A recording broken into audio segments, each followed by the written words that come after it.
한번 인사하겠습니다. 주님 이 자리에 함께 하십니다. 한 번 더요. 그냥 가지 마시고 은혜 받고 가세요. 네, 행복한 성도 86번째 시간으로 지혜라는 제목으로 하나님 말씀 나누겠습니다. 어떤 목사님이 창세기를 본문으로 아담과 하와에 대해 설교를 하셨답니다. 그리고 설교 가운데 이런 말씀을 하셨어요. 하나님이 아담을 위해 하와를 만들어 주셨습니다. 아담은 하와를 보자마자 100% 만족했습니다. 이는 내 뼈 중에 뼈요 살 중에 살이라고 고백했습니다. 그러면서 목사님이 성도님들에게 이렇게 말했대요. 사랑하는 성도님들, 이 얼마나 아름다운 사랑이요 믿음입니까? 아담은 하나님을 믿었고 하나님이 주신 것에 대해서 무조건 감사했습니다. 우리도 아담처럼 믿음으로 삽시다. 이렇게 목사님이 열정적으로 설교를 하셨답니다. 그런데 그때 한 성도님이 그 이야기를 듣고 혼자 이렇게 중얼거렸대요. 고를 게 있었어야지. 하나밖에 없는데, 하와밖에 없는데 고를 게 있었어야지. 그러니 그냥 감사한 거지. 뭐가 행복해? 그랬대요. 사람들은 흔히 선택할 게 없어서 불행하다고 말합니다. 고를 기회가 적어서 행복하지 않다고 말합니다. 그리고 한 걸음 더 나아가 내가 고른 것이 좋고 옳고 행복하다고 생각합니다. 그래서 하나님을 의지하기보다 결과적으로 자신을 의지하고 자기가 선택한 게 옳고 그리고 기쁘다라고 여깁니다. 그리고 그것이 지혜롭다고 말합니다. 그런데 오늘 성경을 보십시오. 오늘 성경은 분명히 말합니다. 아니다라고 말합니다. 1절을 함께 읽어보겠습니다. 시작. 어리석은 자는 그 마음에 이르기를 하나님이 없다 하도다. 저희는 부패하고 소행이 가증하며 선을 행하는 자가 없도다. 1절을 보시면 앞은 원인이고 뒤는 결과입니다. 하나님이 없다, 원인입니다. 하나님이 없다고 생각하니까 당연히 결과는 어떻습니까? 자기 마음대로 살죠. 부패하게 살고 소행이 가증하고 선을 행하지 않죠. 그런데 세상 사람들은 그게 뭐라고 말합니까? 행복이라고 말하고 지혜라고 말하고 그게 좋다라고 말해요. 그런데 오늘 성경은 어리석은 자다라고 가르쳐 줍니다. 그러므로 우리는 흔히 무지하다, 어리석다라고 말하면 지식이 부족하다 또는 똑똑하지 않다, 머리가 안 좋다라고 말하는데 성경은 그렇지 않습니다. 지혜가 부족하다라는 건 하나님을 부정하다라는 거예요. 그게 무지입니다. 오늘 시편은 다윗이 지은 시입니다. 그런데 다윗이 이 시편을 지을 때 나발이라는 사람을 생각하고 지은 시 같아요. 제가 이렇게 생각하는 이유는 여러 가지 근거가 있습니다. 첫째는 어리석다라는 말이 히브리어로 나발입니다. 또 하나 이 위치가 기가 막힙니다.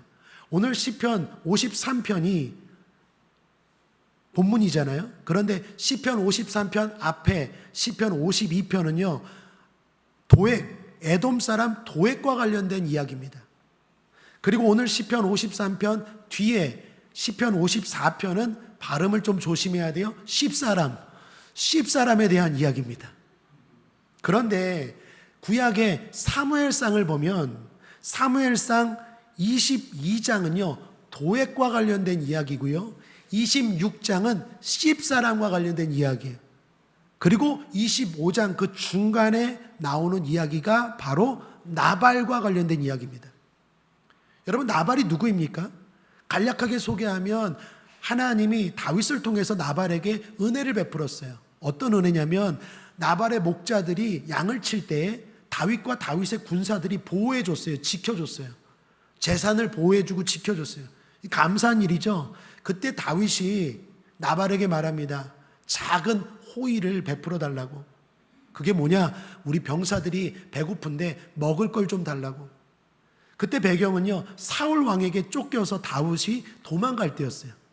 다윗이 도망갈 때 그 어려운 상황에서도 자기와 자기 병사들이 나발의 재산을 지켜줬어요. 그러면 끼니 먹을 거 하나 줄 수 있는 거 아니겠습니까? 근데 나발이요 있는 사람이 더하다고 안 줬어요. 무례히 행했어요. 그때 다윗이 화가 나서 병사들하고 그 나발을 죽이려고 합니다. 그때 나발의 부인, 현명한 여인으로 지목되는 여인이죠. 아비가일이 지혜롭게 행동해서 나발이 생명을 구원합니다. 그런데 그 일이 있은 후 10일 후에 하나님이 나발을 직접 치세요. 함께 읽어보죠. 사무엘상 25장 38절입니다. 시작.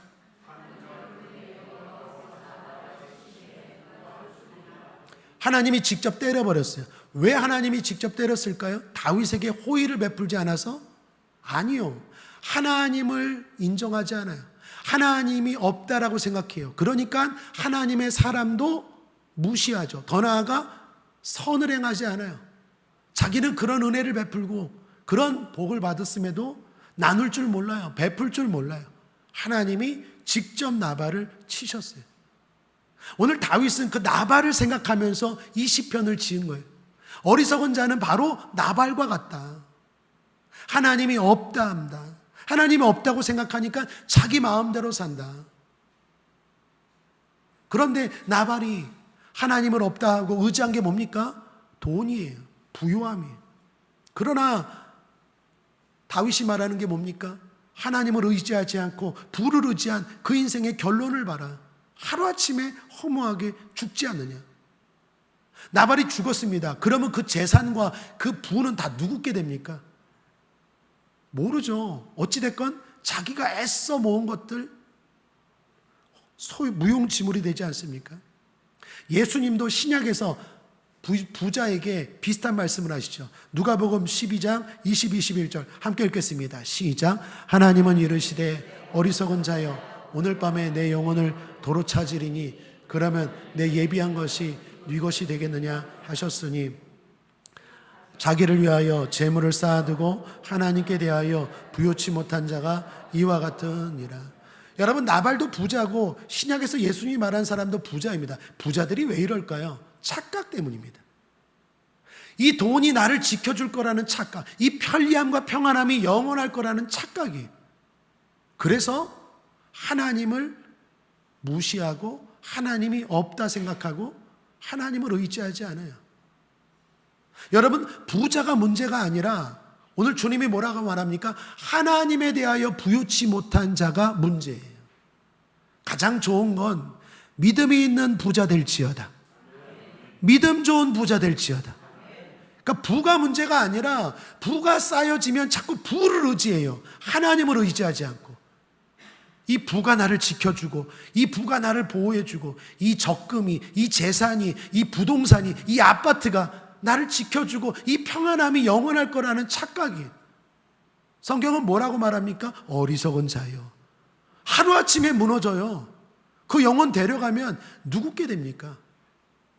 그 사람이 어리석은 자다라고 말합니다. 토마스 페인이라는 분이 계십니다. 이성의 시대라는 책을 썼어요.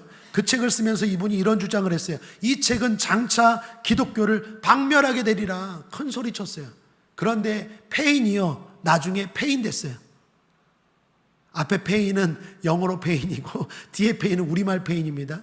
하나님이 없다라고 주장하다가 결국 본인이 페인 됐어요. 나중에는 죽기 전에 후회했대요. 회개까지 했는지 모르겠어요. 후회했대요. 이렇게 후회했답니다. 이성의 시대라는 책이 쓰여지지 않았더라면 좋았을 것을, 그 책을 다 회수할 수 있다면 내가 가진 재산 전부를 줄 것이다. 죽기 전에 후회했대요. 18세기 프랑스의 볼테르라는 분이 계십니다. 이분도 비슷한 말을 했어요. 기독교가 세워지기까지 수세기가 걸렸지만 내가 단 50년 만에 기독교가 가짜라는 걸 증명하리라. 증명했을까요? 결국 본인이 무너졌어요. 아이러니한 것은 본인이 있던 집에 20년 뒤에 건물이 세워졌는데 성서 공회와 성경 출판소가 세워졌대요. 사랑하는 여러분, 성경은 우리에게 말합니다. 어리석은 자가 되지 말라고. 어리석은 자가 어떤 자입니까? 하나님이 없다 하는 자, 하나님이 없다고 생각하고 자기 마음대로 사는 자, 자기 힘을 의지하고 자기 돈을 의지하는 자, 그러한 자들은 한순간에 무너지는 어리석은 자다라고 말합니다. 그러므로 저와 여러분은 지혜로운 자가 되기를 주님의 이름으로 축복합니다. 어제 제가 돌예배를 인도했습니다. 축복의 말씀으로 예수님을 모델 삼아 아기를 축복했어요. 성경을 보면요, 예수님의 아기 시절에 대한 구절은 별로 없어요. 딱 한 구절 나옵니다. 그 구절이 누가복음 2장 40절이에요. 함께 읽어볼까요? 시작. 아기가 자라며 강하여지고 지혜가 충족하며 하나님의 은혜가 그 위에 있더라. 제가 돌예배 가면 가장 좋은 본문, 늘 거의 100%, 99%로 삼는 본문이 이 본문이에요. 여기 아기는 예수님입니다. 여러분, 우리 인생의 모델, 예수님보다 더 좋은 모델이 있습니까? 없죠. 예수님은요, 자라면서 첫 번째는 강해졌고, 육체가 강해졌고, 지식이 아니라 지혜가 충족했고, 하나님의 은혜가 떠나지 않았어요. 저는 아기들을 이렇게 축복해요. 어제도 축복했어요. 자랄수록 육체적으로, 정신적으로, 심적으로 강해질지어다. 지혜가 충족할지어다. 하나님의 은혜가 이 아기에서 떠나지 않을지어다. 지식이 아니라 지혜입니다. 예수님도 지혜예요. 예수님의 지식은요, 이 땅에서 무학입니다.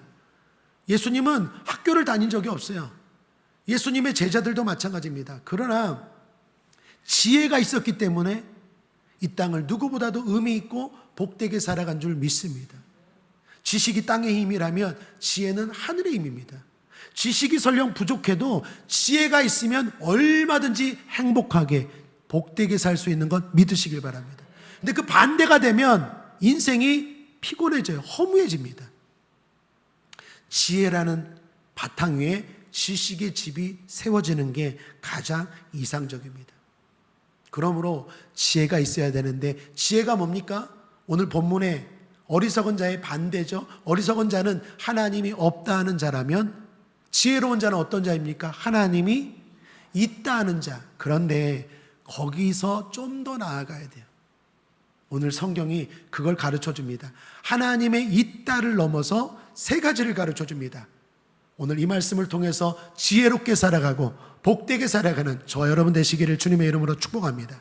첫째, 지혜로운 자는 하나님이 보심을 의식하고 의지하며 사는 자입니다. 자, 중요한데 한번 따라하겠습니다. 나는 하나님을 의식하고 의지하며 삽니다. 오늘 2절 말씀 함께 읽어보죠. 시작. 여호와께서 하늘에서 인생을 굽어 살피사 지각이 있어 하나님을 찾는 자가 있는가 보려 하신즉. 자, 하나님이 계세요. 계실 뿐만 아니라 살피신대요. 살피실 뿐만 아니라 찾는데요. 자, 누구를 찾습니까? 하나님을 찾는 자가 있는가 살피시고 하나님도 찾으신대요. 그러므로 지혜로운 자는요, 하나님을 의식할 뿐만 아니라 하나님을 찾아야 돼요. 누가 나를 찾는가? 하나님이 살피세요. 영종도에 누가 나를 찾는가? 하나님이 살피세요.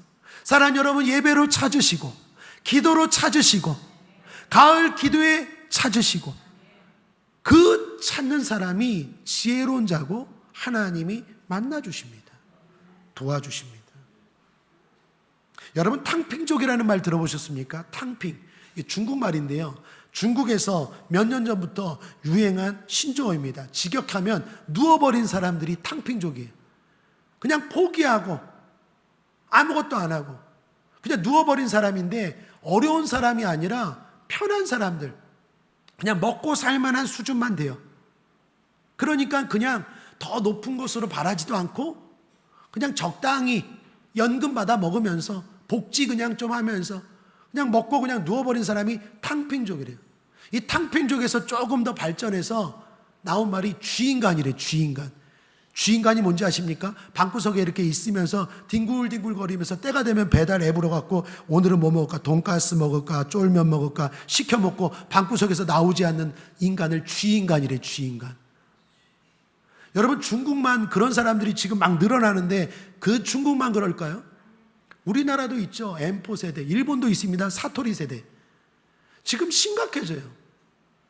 지금 시대가 AI 시대라고 해요. 그런데 전문가들은 말합니다. 5년 안에, 빠르면 2년 안에 AGI 시대가 다가와요. AI 시대가 뭡니까? 인공지능 시대죠. 인공지능은요, 기계가 사람보다 더 잘해.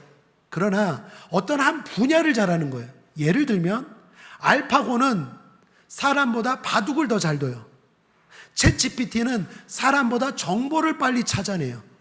이런 것처럼 AI는 한 분야에 사람보다 더 잘하는 건데 AGI는요, G는 제너럴, 보편적입니다.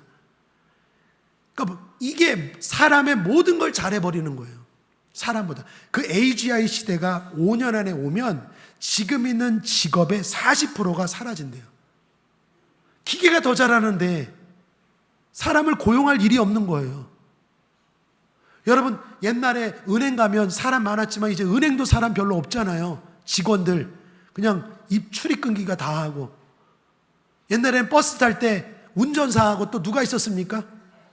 안내양, 오라이. 그리고 막, 저도 그 세대인데 여러분도 그 세대입니까? 지금 안내양도 없어요. 그냥 띡 하고 들어가잖아요. 점점 더 이제 기계가 더 사람보다 똑똑해져서 직업이 없어져요. 그럼 어떤 세상이 펼쳐질까요? 좋은 세상, 편한 세상? 아니에요. 그럼 어떤 세상이 펼쳐지느냐? 나라에서 적당하게, 예를 들면 한 100만 원만 주고, 그리고 즐길 거리, 예를 들면 스포츠, 와이파이 이런 거 무료 인터넷 좀 주고, 그러면 사람들이 데모하지 않고 불만 갖지 않고 그냥 무기력하게 의미 없이 가치 없이 그냥 방구석에서 주인간 되는 거예요. 컴퓨터나 하면서 적당히. 그게 로마가 그랬다는 거예요. 로마가 세상을 다 정복하고 할 일이 없어요. 더 이상 정복할 일이 없어요. 그래서 만든 게 콜로세움이고, 그래서 씌어진 게 터키탄 같은 음란한 짓이에요. 더 좋아졌습니까? 로마가 그래서 망한 거예요. 할 일이 없으니까 콜로세움 5만 명이 들어가요. 거기다 실내입니다. 영화를 보면 콜로세움에 물도 막 해전도 벌어지잖아요. 그러니까 스포츠, 거기에 사람들이 열광하게 만들고 더 의미 있고 가치 있는 일에 살아가지 못하고 그냥 동물처럼 살아가는 거예요. 늘 게임이나 하고 늘 재미 적당하게. 그러면 불만 갖지도 않고 기계가 알아서 다 하고, 나라에서는 계속 돈 주고 적당하게, 그리고 소수만이 그 모든 부와 권력을 집중하고. 여러분, 이런 세상이 다가옵니다. 멀지 않았어요. 우리는 동물이 아니잖아요. 사람이잖아요. 이건 무지입니다. 하나님을 찾아야 돼요. 사람의 손금이 다 다른 것처럼 우리 인생을 향한 하나님의 계획도 다 달라요. 한번 따라하겠습니다. 나를 향한 하나님의 계획이 있어. 믿습니까? 그냥 방구석에 앉아갖고 게임이나 하는 인생이 아니에요. 우리 인생이 그냥 적당히 뭐 배달 음식 사 먹을 돈만 있으면 된다, 그게 우리 인생이 아니에요. 그렇게 살아가는 게 아니에요. 인생을 갉아먹는 거예요. 쥐처럼. 의미 있는 일이 있어요. 하나님이 우리를 이 땅에 보내신 목적이 있어요. 각각 다 달라요. 손금이 70억 인구가 다 다른 것처럼 나를 향한 하나님의 계획이 있어요. 그걸 발견하고 그걸 찾아야 돼요. 그러려면 하나님을 불러야 돼요. 하나님을 의식하고 하나님을 의지하고 인간답게 살아야 될 줄 믿습니다. 두 사람이 우유를 마시고 있었답니다. 그런데 그중 한 사람은 소경이었어요. 소경이 옆 사람에게 물었어요. 흰 게 뭐야? 그랬더니 이 사람이 대답했어요. 흰 거는 흰 종이와 같아. 그랬더니 흰 종이는 뭐야?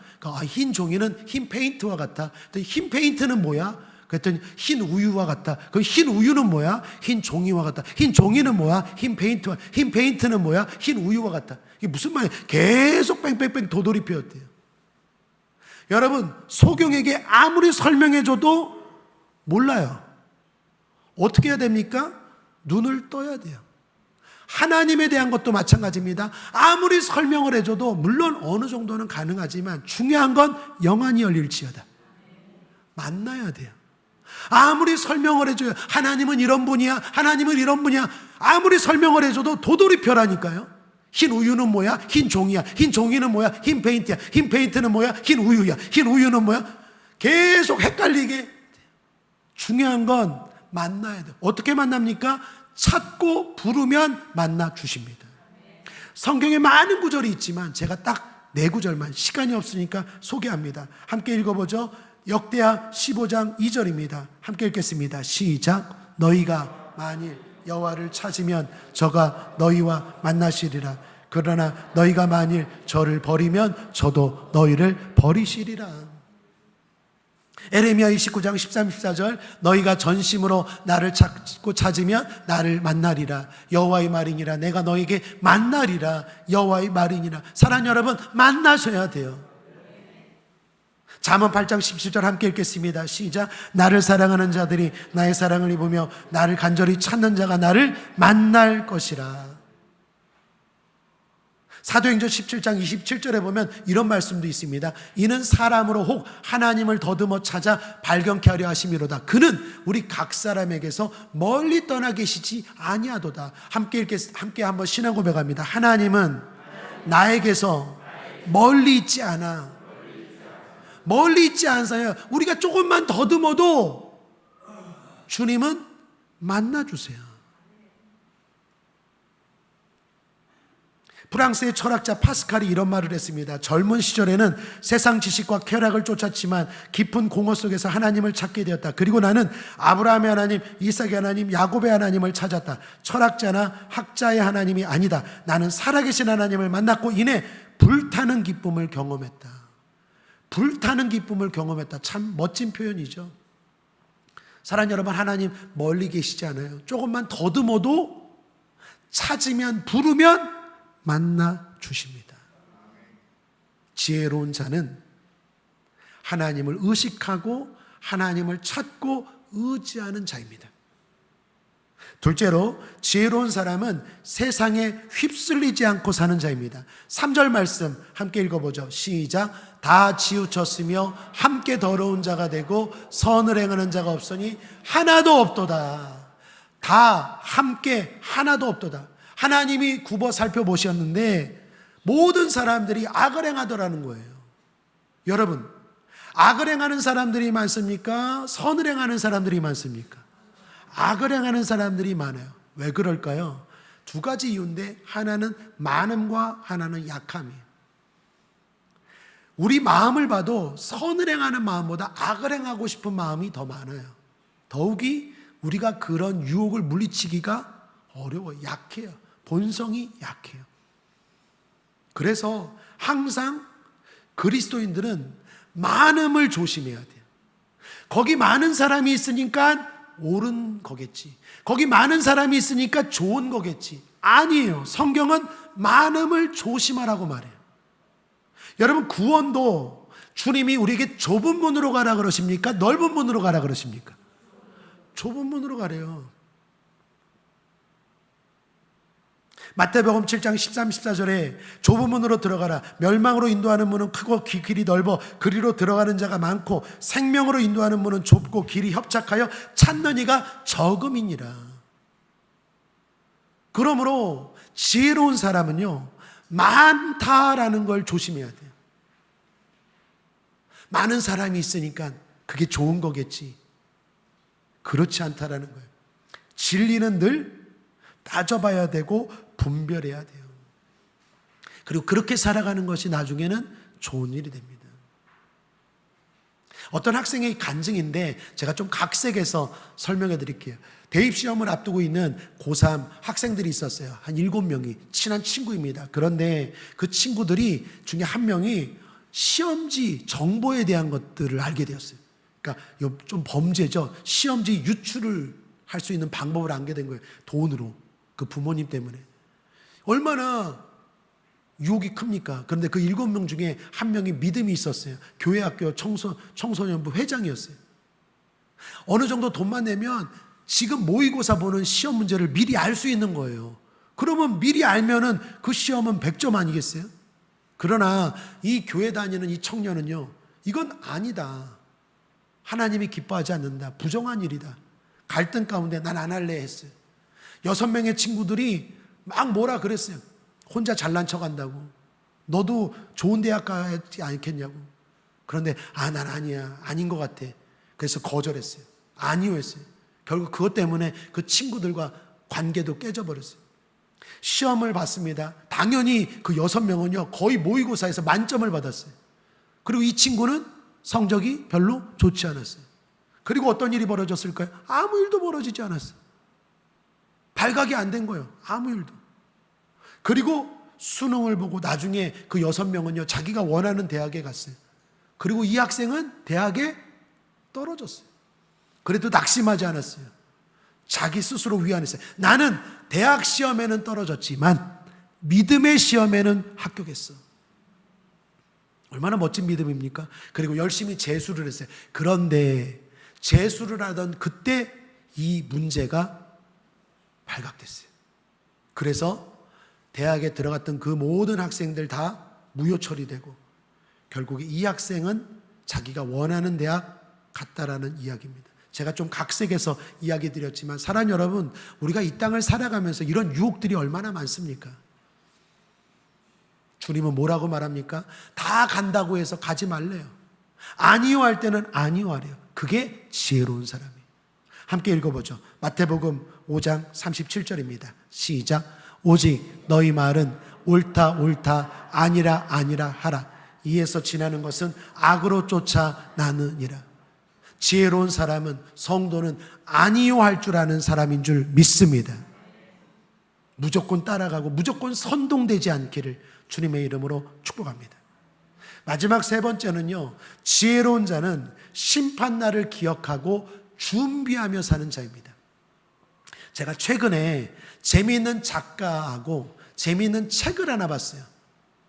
작가는 웨인 다이어라는 작가인데, 책은 Your Scared Self, 그러니까 우리말로 좀 번역하면 저 책인데, 그 당신의 신성한 자, 뭐 이런 책입니다. 그런데 뭐 어려운 책이 아니고 거기에 재미있는 우화가 나오는데 여러분께 꼭 소개시켜 드리고 싶더라고요. 우리에게 주는 인사이트가 많아요. 거기에 이런 이야기가 나와요. 작가가 상상력을 발휘해서 엄마 뱃속에 있는 쌍둥이 태아가 서로 이야기하는 이야기. 뭐라고요? 엄마 뱃속에 있는 쌍둥이 태아가 서로 하는 이야기. 여러분 한번 잘 들어보십시오. 제가 이해하기 쉽게 하기 위해서 한 쌍둥이는 A라고 하고 한 쌍둥이, 한 태아는 B라고 할게요.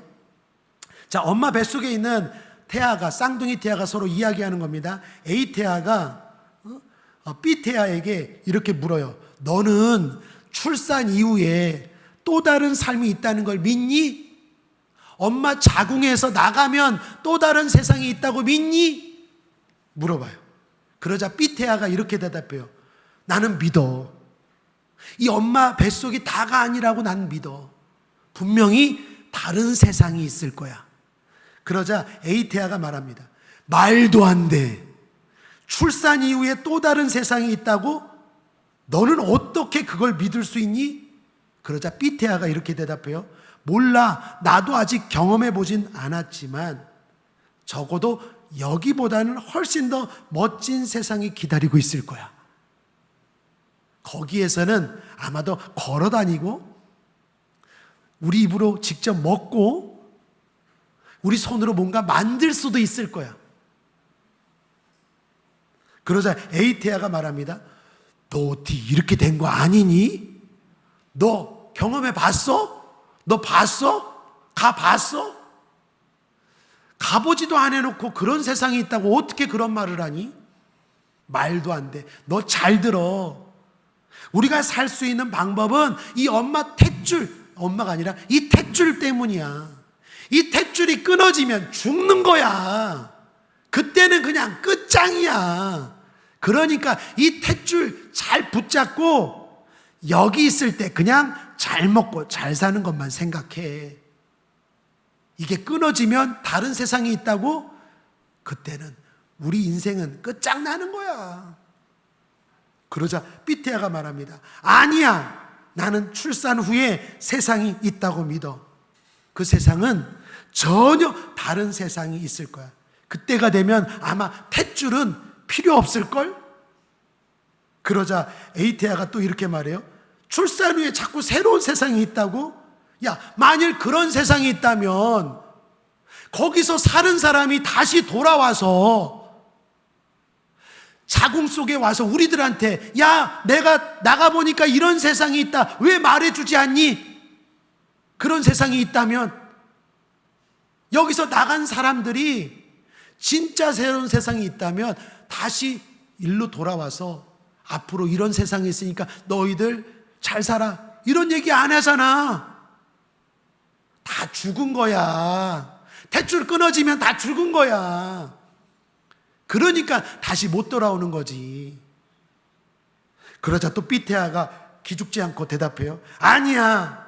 분명히 새로운 세상이 있고 아마 그때는 우리를 만든 아마 엄마라고 해야 되나? 엄마도 만날 수 있을 거야. 그리고 그 엄마가 우리를 돌봐줄 거야. 그러니까 에이테아가 말합니다. 엄마라고? 너 엄마 만나본 적 있어? 너 엄마 본 적 있어? 보지도 않고 엄마가 있다고 어떻게 얘기를 해? 보지도 않고 엄마가 있다고 어떻게 이야기를 해? 엄마가 있다면 왜 우리에게 나타나지 않는 거야? 그러자 삐테아가 이렇게 말해요. 그래, 나도 엄마를 직접 본 적은 없어. 하지만 엄마는 우리 주변 어디엔가 계시는 것 같아. 어쩌면 우리가 엄마의 품속 안에 있는 게 아닐까? 엄마는 너무나 커서 우리의 머리로 이해할 수 없는 그 이상일 거야. 우리가 지금 이 자궁에서 살아가는 것도 엄마가 있기 때문이 아닐까? 나도 본 적은 없지만 느껴져. 너도 귀를 기울여봐. 그러면 본 적은 없지만 엄마가 존재한다는 게 느껴질걸? 그랬더니 에이테아가 말합니다. 미친 여러분, 재밌지 않습니까? 이 웨인 다이어의 상상력이 뛰어나지 않아요? 마치 이 세상과 저 세상도 마찬가지. 사람들은 말합니다. 죽으면 끝나는 거야. 마치 탯줄 끝나면 끝나는 것처럼 우리 목줄 끝나면 끝나는 거야. 다음 세상이 어딨니? 너 봤니? 그런 세상이 있으면 거기에 간 사람들이 왜 다시 와서 이런 세상이 있다고 말하지 않니? 하나님이 있다고? 하나님 본 적 있어? 마치 여기 태아의 이야기와 똑같지 않습니까? 그러나 진실은 뭡니까? A태아가 맞습니까? B태아 이야기가 맞습니까? B태아 이야기가 맞죠? 엄마 자궁 속이 다가 아니죠. 탯줄이 다가 아니죠. 저와 여러분 버젓이 지금 나와서 살고 있잖아요.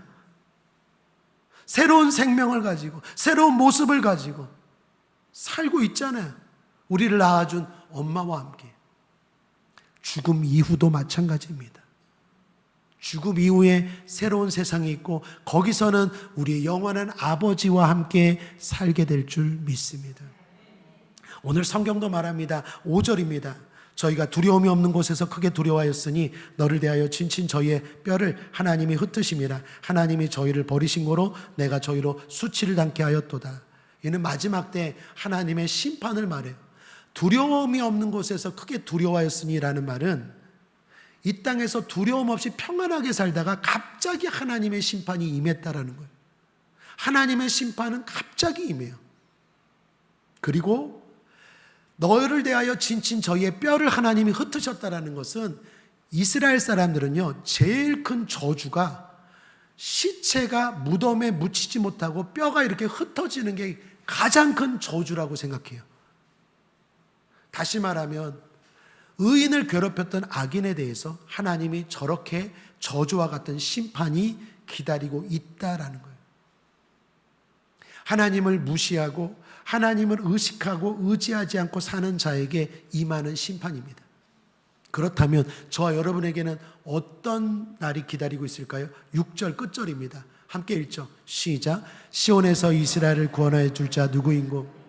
하나님이 그 백성의 포로된 것을 돌이키실 때 야곱이 즐거워하며 이스라엘이 기뻐하리로다. 하나님을 의지한 자의 결론은 기뻐하고 즐거워하는 것입니다. 그게 지혜로운 자인 줄 믿습니다. 심판날을 기억하고 오늘 하루 믿음으로 삽시다. 끝으로 제임스 몽고벨이 보이스라는 분이 이런 얘기를 했어요. 하나님 앞에서 핑계할 수 없다. 지금 믿음으로 살아라. 그러면서 4가지 핑계를 이야기합니다. 첫 번째, 어떤 핑계일까요? 진짜 하나님이 계신지 몰랐어요. 그런 핑계 할 수 있겠죠.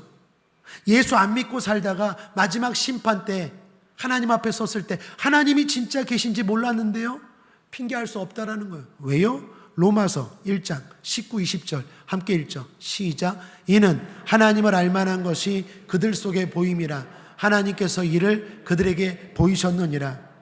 창세로부터 그의 보이지 아니하는 것들 곧 그의 영원하신 능력과 신성이 그가 만드신 만물에 분명히 보여 알려졌나니 그러므로 그들이 핑계하지 못할지니라. 하나님이 계시다는 거 몰랐다고 자연을 봐라, 순간순간 남편을 통해서, 아내를 통해서, 목회자를 통해서, 아니면 길거리 걸어갈 때 전도를 통해서 하나님은 우리 인생 가운데 수도 없이 하나님이 계시다는 걸 보여주셨다라는 거예요. 나 하나님이 계신지 몰랐는데 마지막 때 핑계할 수 없다라는 거예요. 그러므로 지금 깨달았을 때 믿음으로 살아야 돼요. 하나님을 의식하고 하나님을 의지하고 자기 마음대로 정욕대로 사는 게 아니라, 짐승처럼 사는 게 아니라 하나님의 형상을 닮은 인간처럼 살라는 거예요. 또 두 번째, 이런 핑계도 될 수 없대요. 어떤 핑계입니까? 하나님이 그렇게, 믿음 생활이 그렇게, 기도하는 게 그렇게, 가을 기도해야 하는 게 그렇게, 금요철야 기도해야 하는 게 그렇게 중요한지 몰랐어요. 핑계할 수 없대요. 왜요? 마가복음 8장 36절입니다. 사람이 만일 온 천하를 얻고도 자기 목숨을 잃으면 무엇이 유익하리요? 많은 사람들이 믿음보다 더 바쁘다고 말해요. 그 바쁘다고 말하는 걸 보면 사업이 바쁘다, 직장이 바쁘다, 돈 버는 게 바쁘다, 일이 바쁘다, 건강이 바쁘다. 주님의 답은 뭡니까? 온 천하를, 그래 바빠서 온 천하를 얻었어, 온 부를 얻었어. 그리고 네 목숨 잃으면 그게 무슨 소용이니? 영원한 생명을 위해서 믿음으로 사는 게 지혜지. 핑계댈 수 없다라는 거예요. 세 번째, 하나님을 생각할 만한 시간이 없었는데요, 이런 말도, 이런 핑계도 할 수 없대요. 왜 그럴까요? 히브리서 9장 27절에 한 번 죽는 것은 사람에게 정하신 것이요 그 후에는 심판이 이르으니. 하나님을 생각할 만한 시간이 없었다고? 네 주변에 장래 죽는 사람들이 얼마나 많았느냐, 그들을 바라보면서 너도 언젠가는 죽는다는 생각을 왜 못 해봤느냐? 시간이 없었다고? 네 친구가 오늘 죽었잖아. 너 아던 사람들이 얼마 전에 죽었잖아. 너도 죽잖아. 시간이 없었다고? 핑계댈 수 없다라는 거예요. 마지막 네 번째는요, 그래도 전 예수는 안 믿고 믿음으로 살진 않아도 나름 착하게 살았는데요, 그 핑계도 할 수 없다라는 거예요. 왜요? 로마서 3장 23절입니다. 모든 사람이 죄를 범하였음에 하나님의 영광에 이르지 못하리니. 우리의 의로는 하나님 앞에 의롭다고 인정받을 수 없어요. 오직 예수를 믿는 것만이 우리를 의롭게 하는 줄 믿습니다. 제가 자주 말씀드린 것처럼 바퀴벌레 3마리가 여기 지나가는데, 바퀴벌레 3마리 중에 한 마리는 대학 나온 바퀴벌레, 한 마리는 그래도 화장실을 안 들어가는 바퀴벌레, 그리고 마지막 바퀴벌레는 화장실 더러운데 다 가는 바퀴벌레. 지들끼리는 서로 차별이 있어도 우리가 볼 때는 어떻게 합니까? 다? 그죠. 우리가 볼 때는 다 바퀴벌레지. 우리끼리는 서로 착하다, 좀 지성이 있네, 좀 똑똑하네, 도덕적이네, 윤리적이네 하지만 하나님이 보실 땐 다 바퀴벌레 죄인이라니까요. 우리가 의롭게 되는 방법은 오직 예수 그리스도를 믿는 것밖에 없어요.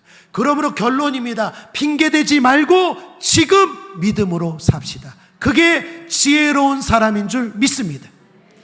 시편 53편은요 시편 14편과 똑같습니다. 시편 14편 끝으로 함께 읽어보죠. 시작. 어리석은 자는 그 마음에 이르기를 하나님이 없다 하도다. 저희는 부패하고 소행이 가증하여 선을 행하는 자가 없도다. 여호와께서 하늘에서 인생을 굽어 살피사 지각이 있어 하나님을 찾는 자가 있는가 보려 하신즉 다 치우쳤으며 함께 더러운 자가 되고 선을 행하는 자가 없으니 하나도 없도다. 죄악을 행하는 자는 다 무지하뇨. 저희가 떡 먹듯이 내 백성을 먹으면서 여호와를 부르지 아니하는도다. 저희가 거기서 두려워하고 두려워하였으니 하나님이 의인의 세계에 계심이로다. 너희가 가난한 자의 경영을 부끄럽게 하나 오직 여호와는 그 피난처가 되시도다. 이스라엘의 구원이 시온에서 나오기를 권하도다. 여호와께서 그 백성의 포로된 것을 돌이키실 때에 야곱이 즐거워하고 이스라엘이 기뻐하리로다. 여러분, 오늘 시편 53편과 똑같죠? 거의 똑같습니다. 그런데 다윗이 왜 똑같은 이 시편을 두 편이나 14편과 53편 이렇게 기록했을까요? 14편은 젊었을 때 기록한 거고요. 시편 53편은 나중에 나이가 들었을 때 저 시편입니다. 중요한 건 거의 내용이 똑같은데 성경이 왜 두 똑같은 시편을 14편과 53편을 두 번이나 기록했을까요? 그만큼 중요하기 때문이에요. 지혜롭게 삽시다. 그게 중요해요. 어떻게 사는 게 지혜로운지 여러분 다시 한번 말씀을 정리하면서 가슴에 새기시기를 주님의 이름으로 축복합니다. 함께 읽겠습니다. 말씀을 정리합니다. 행복한 성도 86번째 시간으로 지혜라는 제목으로 은혜를 나누었습니다. 지혜로운 자는 하나님을 의식하고 의지하며 사는 자입니다. 지혜로운 자는 세상에 휩쓸리지 않고 믿음의 소수가 되기를 두려워하지 않는 자입니다. 지혜로운 자는 죽음 이후의 심판날을 기억하며 준비하며 사는 자입니다. 우리 모두 인생을 지혜롭게 삽시다. 예수 승리! 기도하겠습니다. 주님, 우리 국제하모닉의 모든 성도들 지혜롭게 하여 주옵소서. 감사드리며 예수님의 이름으로 축복하고 기도했습니다.